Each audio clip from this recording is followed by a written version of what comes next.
welcome to another episode of Alumni Updates. I'm Jason Holcomb, your host, and today I'm very excited to get to have a very special guest on the show, Miss Yolanda McRae. She's a class of 2000. For some reason, I kept saying 99. Everybody I kept telling, I don't know why I didn't think you graduated with my sister. My sister Jennifer graduated in 2000 also.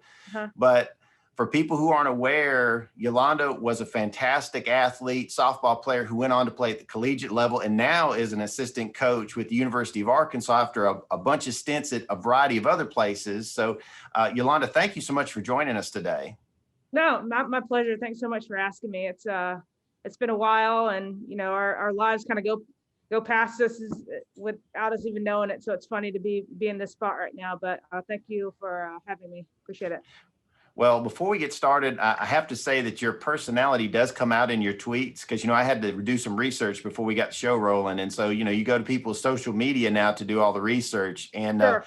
I have to say that if you're looking for something to smile about, if you go to @YoCoachYo, you're probably the biggest retweeter of Rex Chapman content that I know. And for people who don't know, Rex Chapman, it's 99.9% the happiest, most, I saw a penguin weighing itself, and that's all thanks to you.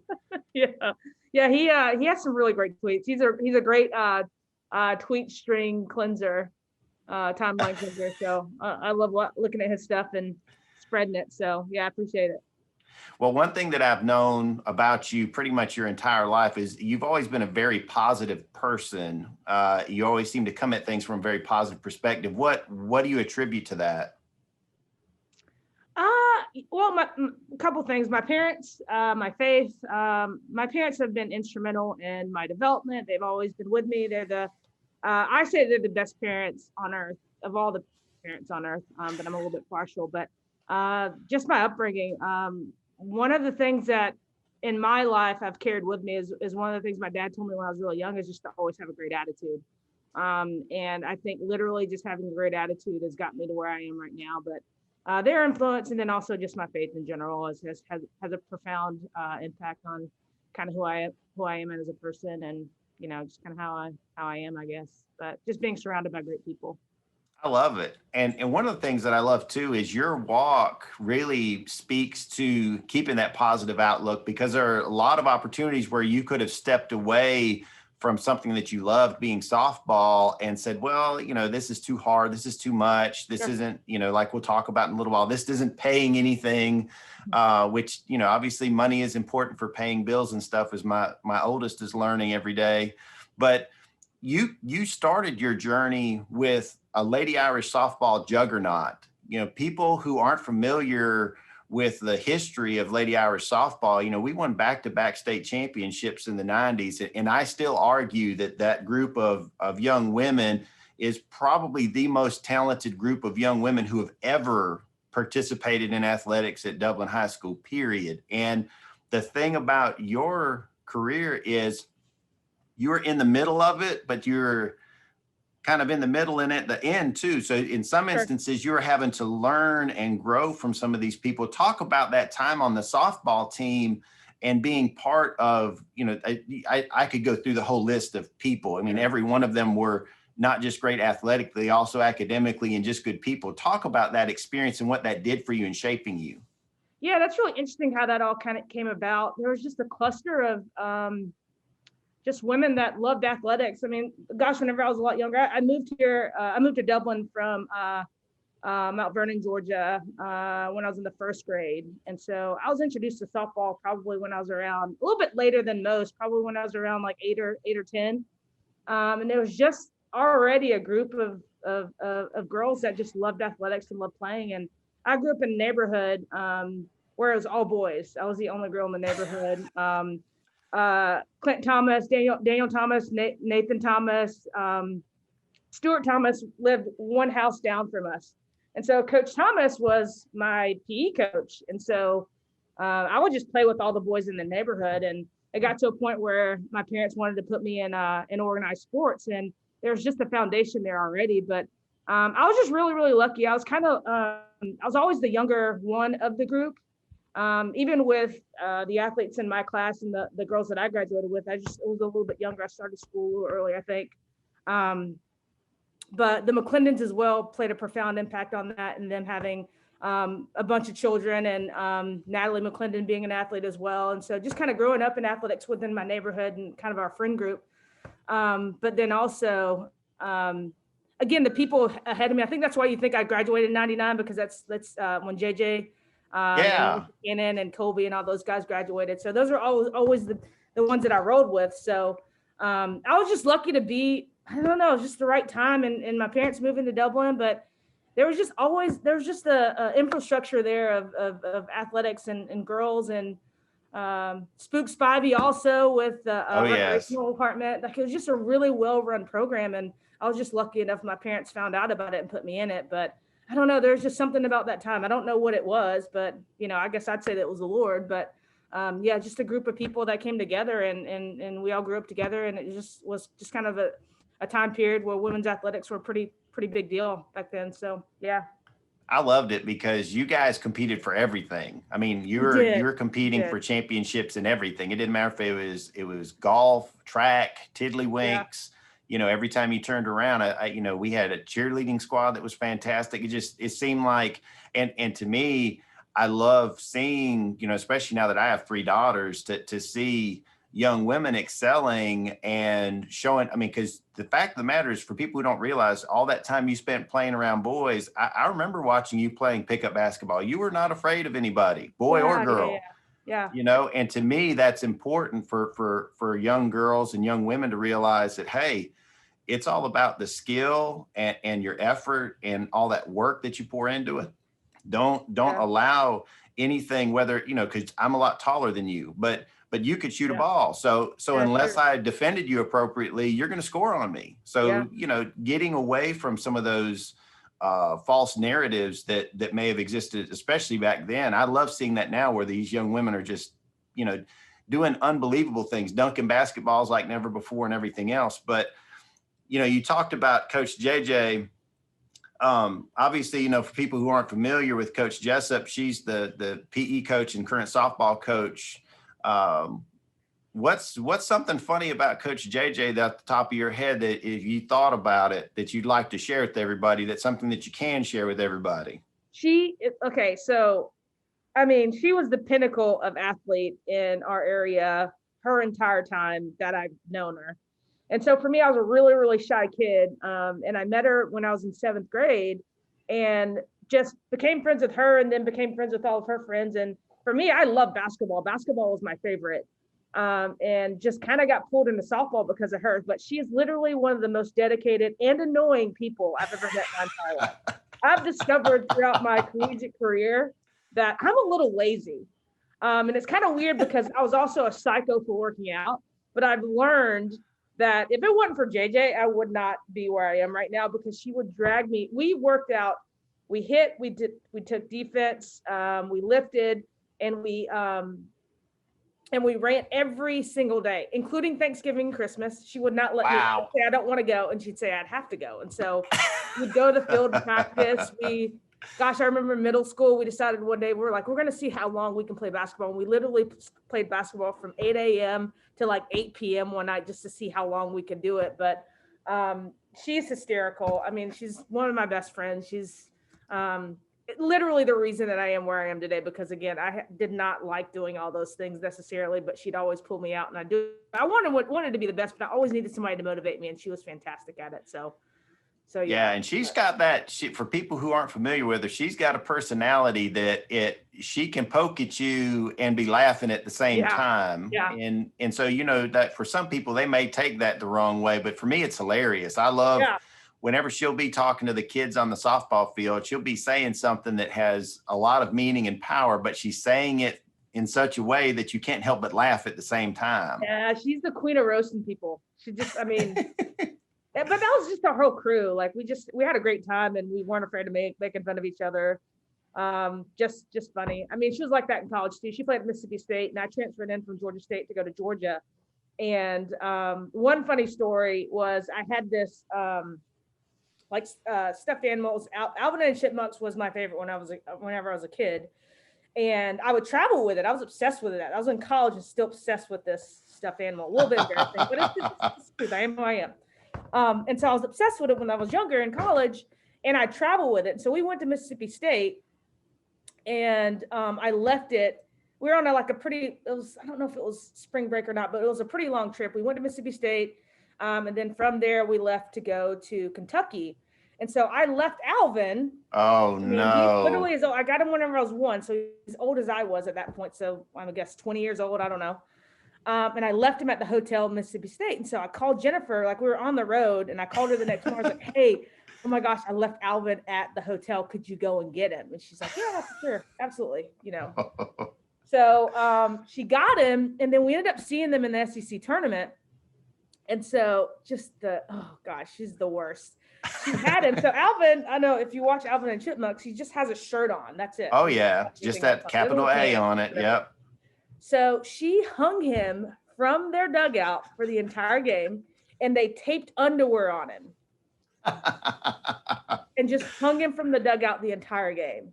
I was mortified, absolutely mortified. She would do something like that to me. But just the queen of the jokes. I mean, I've heard so many different stories of things that she did in college. Actually, one of her assistant coaches is one of our other assistants, Annie Smith. And so JJ obviously told me stories about what they did, but then she has a whole other group of stories of different things that she did with her team that I'm not shocked about at all. So yeah. That is awesome. So God bless you. You had to sit there through a whole game in a tournament and watching your stuffed animal, which just for your sake, to make you feel a little bit better, we've got some of the kids in my house that they still hang on to that little stuffed animal. My 9-year-old has this little stuffed duck that he actually stole from his brother, and like that thing, it's still his thing. If you go to bed, if they don't have it, it's a problem. And it just is what it is. I'm sitting there going, if that's the worst issue I have to deal with as a parent, then I'm blessed, praise God. I know it's funny. I keep it because I still have Alvin. I don't travel with him or sleep with him anymore, but I hope that he survives. He's 38 years old now, so I hope he survives to be able to give to my children. So kind of have to keep those little things for just one little step at a time. I watched a show called The Repair Shop, and it's something out of England on Netflix. And one of the things they do is they fix old stuffed animals. So if Alvin ever gets broke, we're just going to have to send him to England and let them repair him. And the cool thing, from what I understand, is they repair them for free. You just have to pay for, you just have to pay for, So if you haven't gotten onto Netflix lately, look for The Repair Shop. It's a pretty neat show. Maybe they'll give us a little cash for me plugging it. Hey, let's do it.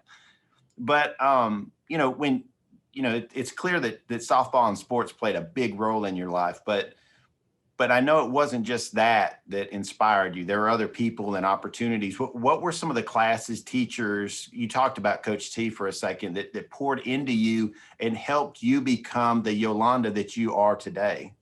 Sure. I'd say, my coaches were a huge influence for me.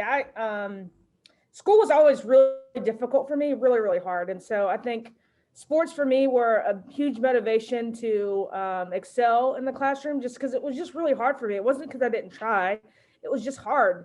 And so the support from a lot of the coaches that I had, Drew Weaver, Bonnie Griggs played a pretty influential part in just, my development, more as kind of a friend and just kind of growing up or whatever. I was really close with their family. And obviously Coach Strickland is my basketball coach. Crazy Coach Strickland. Yeah, you have to qualify that. Crazy Coach Strickland. Wait, he's a bad man, okay? And oh, by the way, he plays for arguably the best fan base in this nation. Strickland. You have to qualify that. Crazy Coach Strickland. Yeah, and it's so funny, like his energy, his energy had a profound impact on me, just enjoying basketball and loving to go to practice. Like I love practice to this day, and I think he had a pretty huge impact on that growth for me. So just all the coaches. Coach Weaver played a huge role. I think she's gotten married, and her name's probably she's Dree Davis now. Yeah, but and Harold McClendon as well. Like he played a huge part in my development as a basketball player. And again, basketball is my favorite sport, and I just ended up kind of going the softball route just because of my friendships, and I had great friends in basketball as well, but they also played softball. So I just kind of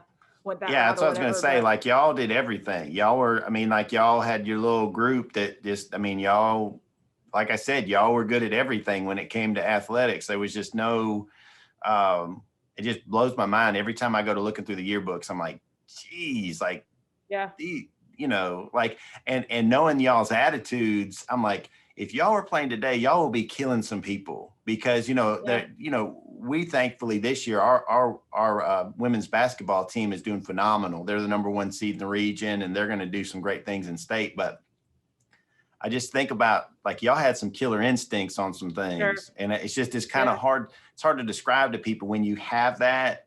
yeah. It's really hard. Said Eleanor Good. She she God bless her. She was my Latin professor or teacher, Yeah, but it wasn't really like a real teacher. She kind of like turned on the TV for the little distance learning thing. And it sure. was me, Margaret Lee Cullen, Candy Graham, and Yeah. then Karan Yeah. Blue. One more shout out to academically. My science teacher in middle school, Miss Griffith, which Oh again, I yes. didn't really like school because it was so hard for me, but she really, really, like I did really well in her class and she was just a fantastic teacher. And in middle school is kind of when the academic part of who you are just really starts to play a bigger role in your future. And she was just such an incredible motivator. I did well in her class. I learned so much from her and she just really motivated me to just continue to work hard, but just gave me the motivation to just to continue to make academics a priority. So Coach Griffith, because she was the coach of the cheerleaders, but Miss Oh Griffith, yes. because she was my, Coach Griffith. She again, she middle. got married to Mr. Gil Allen, so she's Robyn Allen now, but Yep, everybody still knows her, yep, and she still sure, finds way. yep. Her and Coach Dree still find their way to substitute teach for us every so often. I'll walk through the high school and be Oh, like, that's "There's cool. Coach Dree." Yeah, I love Coach Dree. She was my Yeah, PE coach, and I still remember when she made us run the mile. And back then, you know, now I'll run 4 miles at a pace, even though it doesn't look that way whenever I sure. stand up over the table. But I remember sitting there running a mile and I hated Coach Dree because I'm like, Yeah, my lungs do not work right anymore because of this woman. And, yeah, I know. uh, but I love that you talked about these coaches because Coach Buddy Woodard is the reason that I still lift Yeah, weights. He's the one who yeah. got me Oh, into Coach strength Woodard, training. yeah. Yeah, there's so many people. It's that, and I love hearing that from you because, for some people, it's a lot of teachers. For some people, in your case, the coaches helped encourage you and kept you going, which obviously translated into something good. You talked about Georgia State and then Georgia. Talk about that transition from high school softball to college softball, and especially the fact that softball was transitioning as a sport in itself. We were slow pitch when we won those back-to-back state championships, and then you make the transition to fast pitch. I mean, people don't understand the dynamic change that Yeah. happens. So talk about that for you when you transitioned into the collegiate level. What were some of the challenges that you had to overcome? Yeah, just it was funny because I mean obviously college and the next level is something that you have to think about, but for me, for some reason, I just was really narrow. I just took one year by year, until softball, well, basketball too, but whenever softball came into the picture, it wasn't something that you thought of being able to do at the college level, just because where we were, fast pitch softball didn't exist. We didn't know what it was, and it wasn't necessarily something that you think about going to college for. Basketball was obviously something that was more in the limelight and more visible. But for us, it was interesting because, being a slow pitch player, the offensive side of fast pitch is really the indicator. I think for us and my class and the class before me were really, I think everyone got a solid scholarship the year ahead of me as slow pitch players playing fast pitch. And so for me, it was tough. The transition was tough offensively, obviously, but defense was so easy for myself and I'm sure for the rest of my teammates. And so the transition for me was more offensive. And again, it opened up an entirely different world for me. I remember being able to watch back then, like the Women's College World Series was on television, but I didn't really ever think about it until we started playing. But having that year and a half experience of fast pitch kind of dipped my toes in the water a little bit to be able to kind of transition into the sport. But the defensive aspect of things is really what gave me the opportunity. And so I'm thankful for slow pitch for that, because I don't think I think that the coaches that recruited me and Phyllis Guidry at Georgia State recruited me because of my defense, and then just had to really get a crash course in the offensive piece with some local baseball coaches. Wayne Simmons and Eastman was mine and Jennifer's hitting coach that really kind of helped us transition. So we kind of went a little bit more of a baseball route to be able to kind of quickly transition to the softball piece. But yeah, it was really, really interesting. But I'm just really thankful that the coaches that recruited me and coached me in college were willing to take that risk of having a slow pitch player on their team. But yeah, I just think, yeah, the slow pitch aspects of things is a weird route to go, but I'm very thankful for it for sure. It's just funny how you just don't realize, in the middle of high school that, hey, some of these things that I'm doing may have value later on, especially something as simple as doing infield drills or Sure. BP Yeah. or, even just, running bases, that stuff that, a lot of times can feel monotonous. Sure. And like, why are we doing this again? And Yeah. now, your responsibility is to teach some of that monotony and to inspire Sure. love in that monotony, when you're teaching hitting. And that's one thing that I was really excited when I was reading about your coaching career. I don't want to say that you have the quote Midas touch when it comes to hitting, but one thing I've noticed is everywhere that you've gone, the batting averages of the ladies that you work with improve. And like I was telling Miss Pearl Whitlock this morning, I said, well, you can't ask for better from somebody coaching hitting. If the batting averages go up, then they're doing their job. So talk about, you talked about that transition. What was it specifically that started preparing you to coach hitting when you came from slow pitch to fast pitch? Was it that baseball time? What did it that gave you that little extra to be able to impart your knowledge? It's one thing to know how to do it. It's another to teach somebody else how to do it. Totally. Where did that come through? Yeah, I guess that's another reason that I'm so thankful for the slow pitch aspect of things. So I had to be a student of it. I had to learn because, again, we had no experience with it. And so the offensive piece I had, like the defensive piece was really natural, but not having any experience with anything like it. Again, the base, I grew up kind of playing baseball with my brother and the neighborhood kids, but a majority slow pitch softball was my thing. And so not having the fast pitch background as an athlete when I was younger forced me to be a student of it. And so I don't know if people really necessarily think of things in that way, but my lack of experience is the reason that I had to really become a student of the offensive side of fast pitch, because again, my lack of experience and knowledge. And then also you kind of mentioned before of just little things being kind of cornerstones and you ending up where you are. And another credit to JJ is that I was an outfielder. I never played infield really ever. I played a little bit in slow pitch, but I was 100% an outfielder.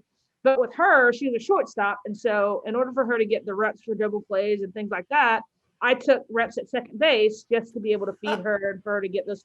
So I've doubled as an outfield coach for a majority of my career. And now I'm just doing hitting. And it's funny because like we have had different situations, especially here, where we'll be short a player in the infield and I'll just go and fill in just to kind of divide the reps. And I've had to do some infield instruction.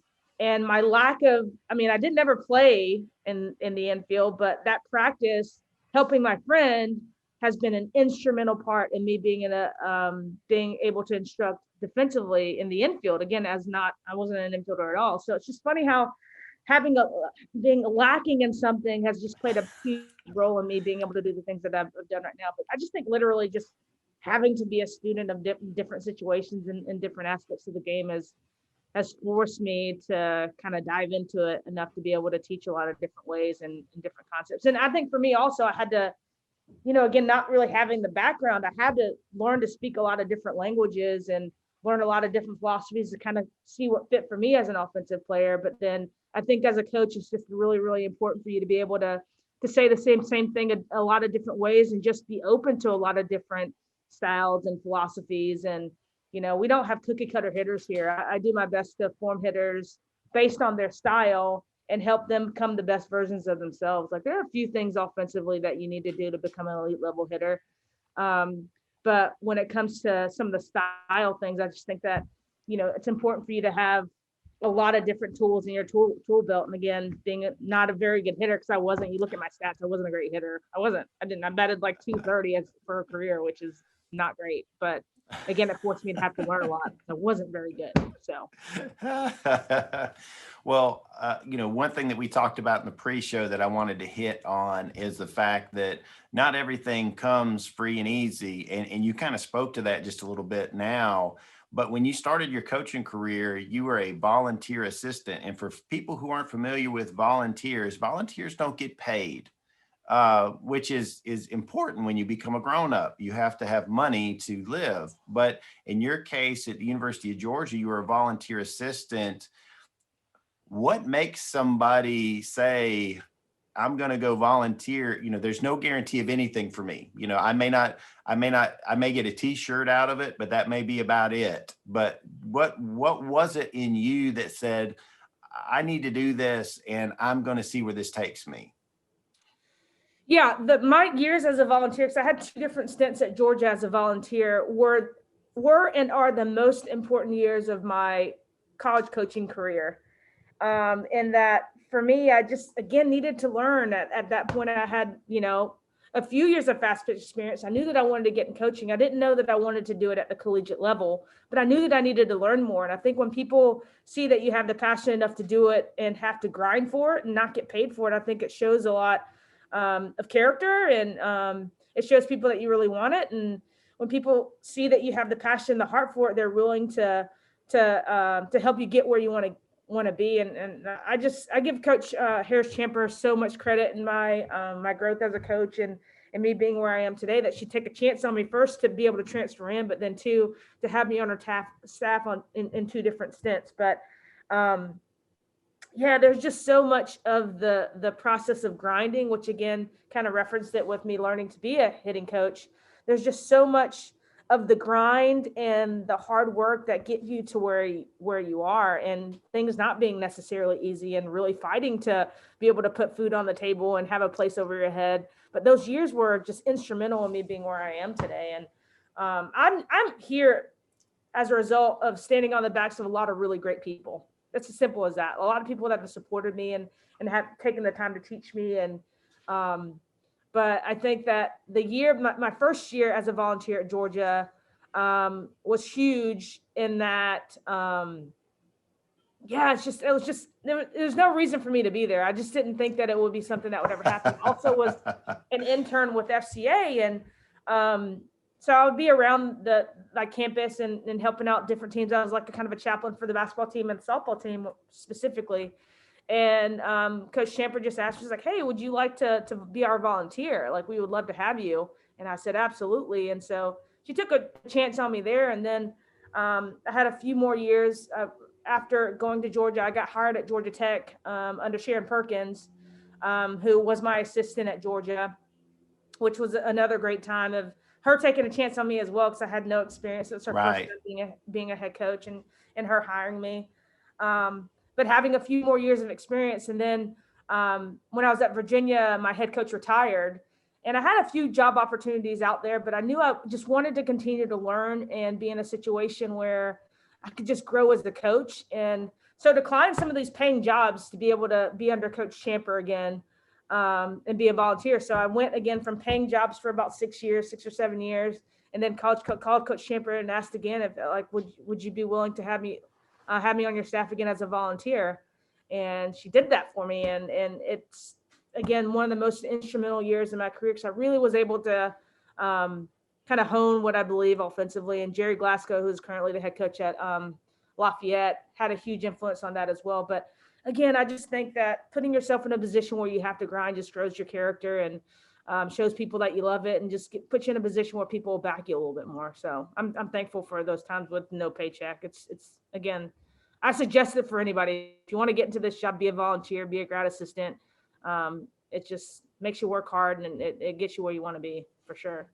Now, what was, UGA enjoyed some success during your volunteer times. Let people know what exactly happened. You guys had some successful years there.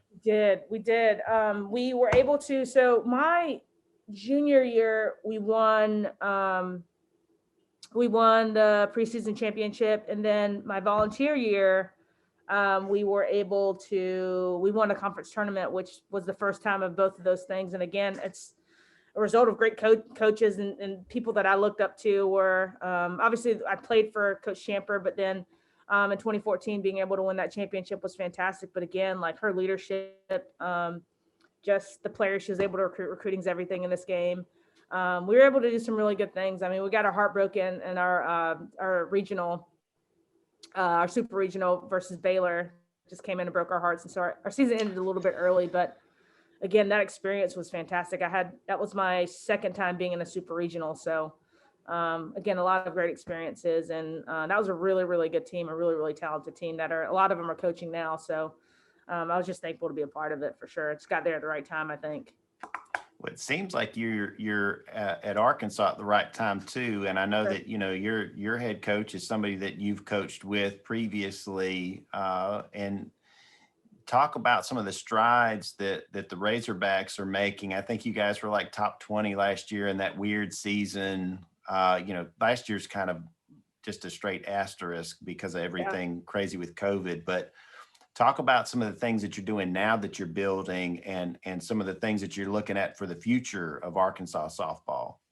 Sure. I mean, I guess another piece of advice for anybody that wants to do well in anything is just surround yourself with great people. And Courtney Deichel is one of the best humans on earth. She's just an incredible human and person to be around. And Coach Michael, and again, Coach Smith that I mentioned earlier, and our entire staff are just incredible people. And so I was lucky enough to be able to coach with Coach Deichel, Courtney, at Maryland as assistants together. And then she left and went to Louisville, and I stayed another year. We kept in touch, we're friends, and she was hired 7 years ago as a head coach at Maryland and then hired me again. And so at Maryland, it was another rebuild job for us. They had a really, really bad season before that. And they just kind of hired us on to be able to kind of get things back on the right track. And we're able to do that and become a 500, a team that our record was 500, and previous to that, it wasn't very good. So that was an incredible experience. And then that same year, I mean, being able to be there for just 1 year, and then Arkansas, obviously an SEC school, and SEC being, the top conference in the nation for softball, calling is just a reflection of who she is and her leadership. And then just thankful enough that she would want to bring me along with her. It's been a grind. I mean, our first year, the team had won 2 conference games in the previous 3 years. Previous 2 years. And so it was really hard. So our very first year, we were able to win 1 conference game.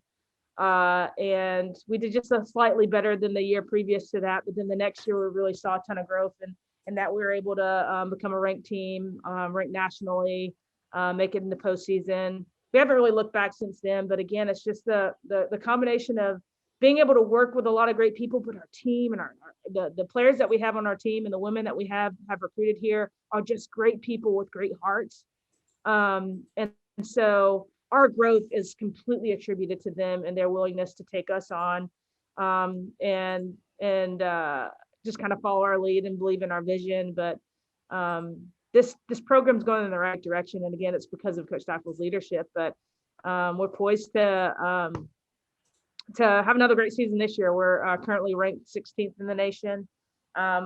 This has kind of been the year that we've been working for. I mean, our junior class is absolutely incredible. Our pitching staff is probably one of the top 5 pitching staffs in the country. And it's just been a ride. It's been a crazy, crazy ride. But again, just the student athletes before that were here our very first year, where things were still a little bit tough, for the reason that we are here today, because they just continue to grind and believe. And we're in a really, really good spot this year. Really, really good spot with. That's awesome. The I love it. To me, I always love seeing people rewarded for putting in time, because that's, you talked about, playing basketball with JJ from 8 in the morning till 8 in the evening. And, my junior to senior year, I was playing basketball all the time at Stubbs Gym and other places. Mm-hmm. And I actually got pretty good, but I wasn't good enough to make Coach T's team. And so it actually shifted me to soccer, and I ended up doing well in soccer that year. but more than anything, it taught me some valuable lessons about myself and about, Sure. hey, if you do put in the time, it doesn't necessarily mean that you're going to reap the reward per se of making the basketball team, but you Yeah. can see growth. And how do you apply that growth to everything else that you're doing? You know, I showed myself that, you know, if I work hard, I can two-hand dunk a basketball, which I never thought I was going to be able to do. Yeah. Yeah. And you know, lead the team in scoring in soccer my senior year. I never expected that. And those little lessons I transferred into college and now into life. You know, these video chats that we do here, I had to teach myself a whole new editing platform because I didn't like the way the product that I was producing. And so that's why I always try to encourage kids is don't look at everything as reward based in the respect that you're going to get a trophy for it or that somebody's going to be excited and put your face on Facebook. But sometimes doing good is just about doing good and trying to be better. And that's one thing that I've loved about getting to talk with you is there's so many opportunities from high school all the way to right now, even where it's, yes, you'd love to win an SEC championship this year. You'd love to win a national championship. There's a lot of things that you have, you know, if you're a coach that you have goals, you know, these are my goals that I'm set out to try to achieve this year. But ultimately the big key is growth and showing growth in yourself professionally and personally, but also inspiring that growth in others. And, you know, that's really the big key of why we even do this program is to show kids, hey, you could be the next Coach McRae, you know, or you may take those lessons from softball and become, you know, the next Harold McClendon and become an attorney and a judge. You know, there's just no, you know, telling, which I love getting Mr. McClendon to tell basketball stories. He's so funny. He has a memory like gosh, an elephant. He just remembers everything, which is unbelievable. I'm not that person. And his delivery is unique. There's nobody else that talks like him at all. Right. He's the best. You know, but as we're wrapping things up, I think for you in particular, what would you tell some of those young women that might be watching the program about the value of the time that you put in and knowing, you know, you never knew that you were going to get, you weren't guaranteed this job you have right now. You know, back when you were volunteering at Georgia, there was just as much chance that you were just going to have to use whatever you majored in college and just go try to find a job that way. Sure. What would you tell those young women to encourage them to take those same types of chances that you took, regardless of what reward may be on the other side? Yeah, I guess the first thing that comes to mind is that it's not about the limelight. I mean, I'm not a softball player in college, which, I mean, I'm working at the collegiate level now, that anybody would ever remember. I didn't do anything extraordinary as a softball player. I was always in the background. I just wanted to learn a ton. I knew that coaching was something that I wanted to do. And so my focus was I enjoyed the game. I always wanted to be on the field and I always wanted to compete and I always wanted to win, but I didn't let my focus on like doing those things or being in the spotlight or being the player that everyone talked about. The distractions of not necessarily having that or being that player keep me from the opportunity of learning. So if I would have focused on not being that star player and not focused on just getting what I can out of the opportunity, I wouldn't be where I am today. So it's not necessarily about being being in the limelight. It's about you making the most of your opportunity and getting whatever you can, whether it be the thing that you thought that you wanted or not, or like because everybody has like a picture of what they want it to look like. Right. And it's always being the leadoff hitter that hits the home run in the championship game with bases loaded and a full count. Like everybody wants, that's the picture, but it doesn't always show up like that. And so just having the mindset to be open for things not to end up like maybe you pictured, but still be in a position to learn from the position that you're in, because it just might, the line just might not be what you planned, you know? So I think number one is just not necessarily getting caught up in things that are not monetary, but just the things that are in the spotlight for sure. And just to continue to grind. I mentioned before in some of our conversation about how the things that weren't there for me, being an offensive player, having a fast pitch background, not being a second baseman, all those things are put me in the position where I am right now. So those harder things, those things that I didn't have experience with, was the platform that got me to where I am right now, because I had to really grind and learn. So I'm where I am today because, again, I'm on the backs of a lot of really, really great people that supported me. But then also just taking advantage of the opportunity to learn and making the most of things that you think that aren't really that important. I didn't think that playing second base for JJ would be that important, but here I am right now. I am where I am today as an infield coach because of my time with her. And so it's just like little things in our lives. We don't necessarily feel like they may make a big impact later on, but they end up making a huge impact if you pay attention. So just being ready for the things that may not be in the limelight being the thing that take you to where you want to be, but just always being open to having a great attitude and learning as much as you can with the opportunities that you've been given, and just wanting to work. You just got to want to work. That's it.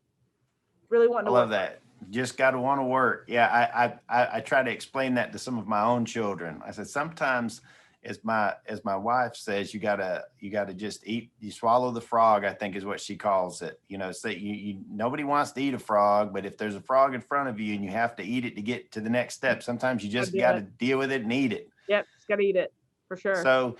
So Coach, I just want to tell you again how grateful I am that you took time out of your day. And my hope is that, you know, you're inspiring some young women in our school system, whether or not they get into softball, basketball, or whatever, but just to see that, you know, you said school wasn't easy and the coaches inspired you, and that's what kept you working through school. And then you talked about the grind and showing how significant that is. My hope is that you're going to inspire some other young women to take on the grind and to know that there is potentially blessings on the other side of that grind. So thank you so much for joining us today, and look forward to seeing you in Dublin once we get past softball season and past this pandemic. For sure. Yeah, absolutely. Thanks so much for having me. It's been a pleasure.